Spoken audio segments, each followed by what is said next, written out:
Former military president, General Ibrahim Badamasi Babangida, has disclosed that one of the reasons he led the overthrow of General Muhammadu Buhari as head of state in 1985 was his holier-than-thou posturing. Babangida, commonly called IBB, also alleged Buhari's decision to spy on his cause, among other reasons, in his new book, A Journey in Service, an Autobiography. Babangida was chief of army staff to Buhari, who had also ousted Shehu Shagari's civilian government in the December 31, 1983 coup. He said in the book that Buhari's policies and leadership style also made him dissatisfied with the government. Babangida alleged that Buhari and his then-deputy, Brigadier Tunde Idiagbon, carried themselves as saints and monopolized power to the exclusion of the rest of the military. The book read, after the military coup that replaced the civilian government of Shehu Shagari with a military regime led by Major General Muhammadu Buhari, Ibrahim Babangida assumed the role of Chief of Army Staff. However, he became increasingly dissatisfied with the Buhari government's policies and leadership style, which he believed were detrimental to the nation's progress. This is an excerpt from the book A Journey in Service, an autobiography by the man himself, Badamasi Babangida. Professor Kila Rufai, I'll come to Professor Kila first. Your take on this story, was that justification for an ousting, for an overthrow? And of course, beyond this particular excerpt, a lot of reactions have followed, now that some people have read the book and have, some thoughts around this. Your take on this story? Well, I think, for some of us, it's not a new version of why Babangida and others overthrew Buhari. I'm a bit underwhelmed by the way he positions it. There was a better case in the, especially in the declaration announcement made by Joshua Dongoyaro, in which the focus, those who remember that speech, the focus of that speech after the consultation with my military colleague, Brigadier Joshua Dongoyaro, we have decided to put an end to the economic mess. That was more inspiring, it was bolder, it was more justifiable, because the focus then was on the fact that the economy was going bad. Essential items were being rationed. Those were the big case. And there was allusion to violation of human rights. So, so let's put it this way. The chronicle seems to be bigger than history. And that's a terrible thing. Normally, history will be bigger than chronicle because it allows you time to gather facts and gather your reflections. I'm afraid IBB is not coming out very well from this book. The big IBB that was painted is coming out frail and a desire to be liked. The Latin word is piacione. It's somebody who wants to be liked. Not necessarily narcissist, but somebody who just wants to be liked. He's just looking for way. He almost wants to be a saint. That is not very helpful. And the reactions that are coming should be expected. I think OBJ, Chief Olusegun Obasanjo, foresaw this reaction when he told him, yes, that brace yourself for the reaction of people. Those are people who know Nigerians. I wish they knew, they acted that way before their actions, while they were in power, their knowledge of Nigerians. Interesting. You talk about wanting to be liked. I think maybe at the end of people's lives, when they begin to reflect and think and know that, okay, the end is near, perhaps they want to be liked. They want to rewrite some wrongs. I don't know if this book has been able to rewrite what is perceived as the wrongs of his administration. Rufai, your take on this story? So the book is supposed to tell his own part of the story. So if he says his justification was the fact that Buhari and Idiagbon was holier than thou, that's his own justification. He also further said, there was sort of like a lot of cult of populism, the queuing culture. People had to queue for everything. War against the discipline and corruption. We stayed with some people, but we didn't stay with some people. Yeah. He also talked about the fact that there was an economic malaise. If you had read further down in the book, it was not just only about the fact that it was holier than that. I think that's just a headline. Yeah. He talked about the economic problem and all of that. And he talked about the remedy he put to the economic problem, which was liberalization of the sector, of the economy. We all know liberalization of the banking sector and other sectors. But a lot of people also blame him for that economic decadence, because after he came in 86, then the Naira couldn't hold sway against the dollar any longer. We all remember the big debates going with IMF bullets or peel. We all remember that.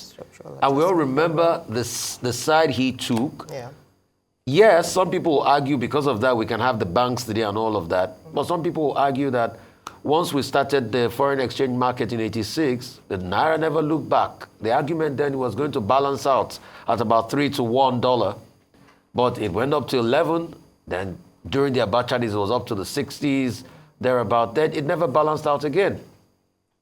So there are many conflicting sides of what he has said, but his own narrative out there. But there are also a lot of questions as regards how the economy was run. Could it have been run better? There are also a lot of questions as regards, yes, he opened up this sector to a lot of people, but people also talked about the fact that cronyism set in. Like how he opened up the sector for Nigerians to be able to indigenously own oil well, but they also said it went to some people that were close to him. In fact, some people have alluded to the fact that, oh, maybe those are the people that are coming to pay back the favor today.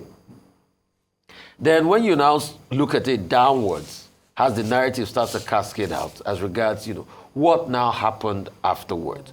There are still some key questions. I was reading Lasio Olagbeju's piece, very brilliant piece today. And this is a critical junction. In fact, at some point, because I've been privy to read the book even before the book came out, and these were some of the questions at some point. And probably at some point, we have to ask Ndukai Rabo to please state his own side of that story. Yeah, there are many as regards the unsigned paper, the announcement, who gave it to him. I had spoken to my dear Elder Ndukai Rabo about it, but probably when he's ready to grant his own interview, he will say his own part. I will not tell you what he had told me. Yeah. So there are many sides to it. So that's why a lot of people say, if he says he's take responsibility now that it was Abacha's process, people are also saying, was it that you were not in control? Exactly. Yeah. Because a lot of the argument was also the fact that prior to this time, it was a general understanding that he was calling Abacha Khalifa, which is supposed to be successor. And when you call somebody Khalifa, and you're also talking about the transition, which a lot of people had said that your approach to the transition was Maradonic in the first place because you are pushing up from 89 to 90 to 91 to 92. And finally, somebody got in there, and I was reading another piece this morning that was saying that there had been moves to even stop Abiola from getting in there in the first place. That's why I was asking on Friday, that if Abiola had not won, would they have given power to Tofa?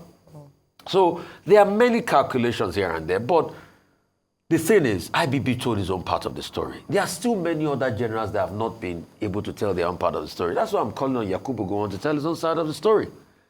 It's also going to add to our historical interface in this country. There's no how the book is not going to generate controversy. We're not going to pick holes.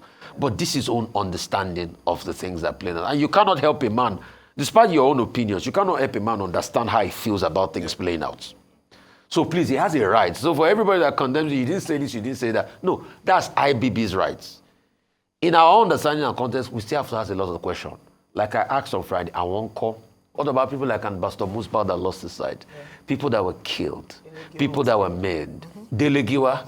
He also talked about the Delegiwa factor and said, you know what, these are things that he had, but he takes responsibility for that. He had no control, but he takes responsibility on that. So there will be questions and controversy. And I love this controversy. At least we have one more literature to add to Nigeria's history conversation. Yeah, I hear you that he's told his own side of the story, and then the other players in this theater should also say their side. The unfortunate thing is that many of these players are no more.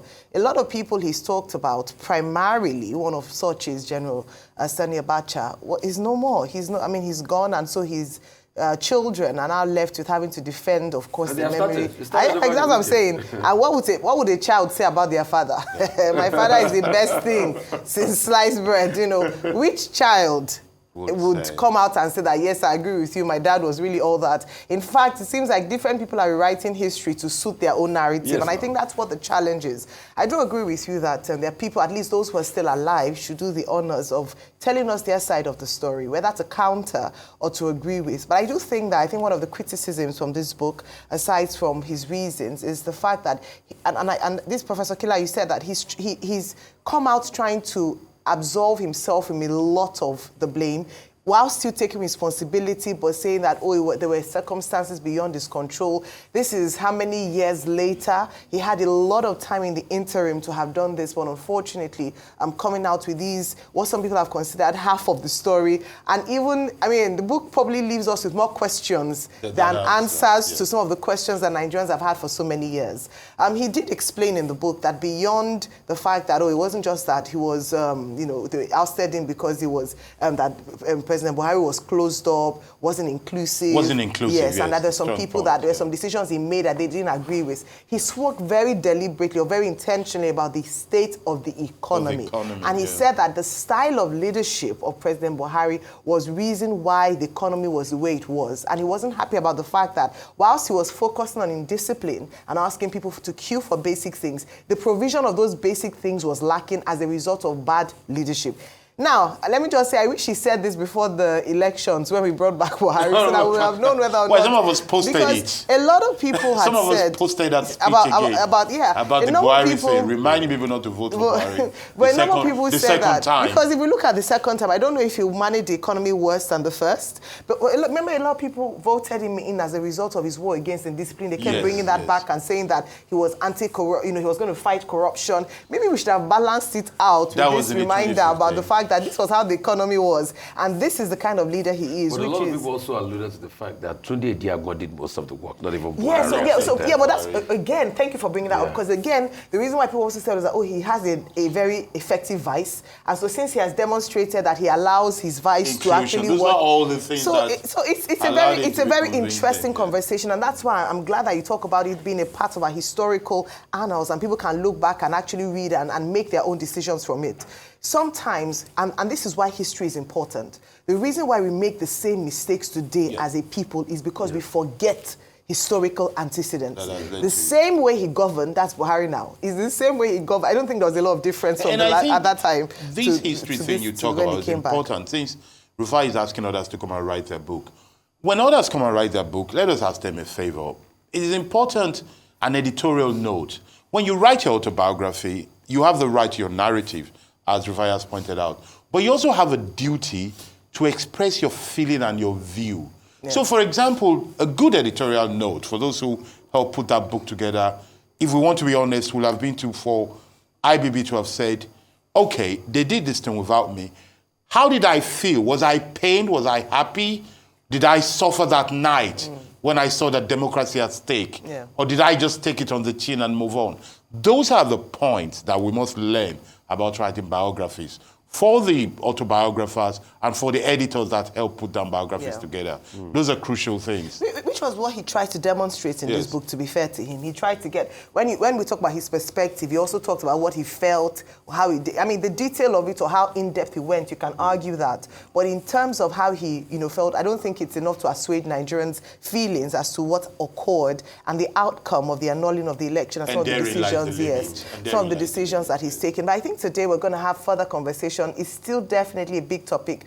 People are dissecting the book now. They've been able to hold a copy in their hands. And I agree with you, that Lasisi Olagunju article in the Nigerian Tribune this morning is very detailed. Recommended read, definitely.